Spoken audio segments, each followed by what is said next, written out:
Today's recipe, quick, simple, easy, stunning, and absolutely flavorful. The name you may ask, Afghani Paneer, using absolutely minimalistic ingredients. This is me, Varun Inamdar, and welcome to Get Curried. Let's begin.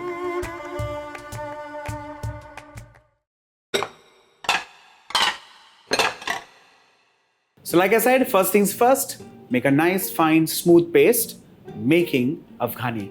Let's begin with boiled red onions. Let's add in a couple of green chilies, a couple of cloves of garlic, untoasted coriander seeds, homemade garam masala, a tiny little teaspoon of untoasted cumin seeds. Let's add in a couple of tablespoons of whipped curd. This is just to ensure that this runs into a nice and smooth paste. Let's cap this and run this into a fine and smooth paste. Our paste is done and ready. Let's have a quick check. Well, nice and smooth, just the way we want it.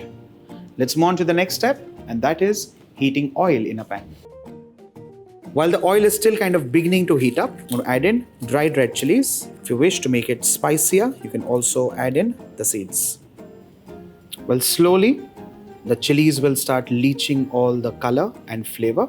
Once you see the oil frothing, you add in the rest of the spices, beginning with cinnamon stick and a couple of bay leaves. Swirl the oil and add in the Afghani curry paste.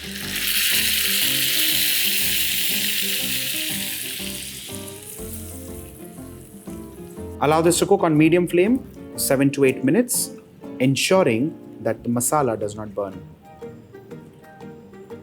Let's add in the remaining curd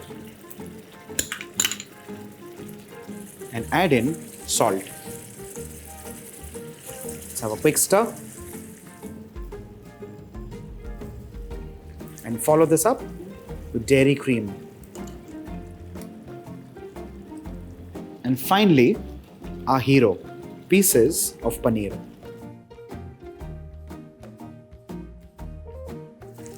A couple of seconds on high flame, ensure this roll boils wonderfully, the paneer warms up beautifully, and with this, ladies and gentlemen, of course, the flame.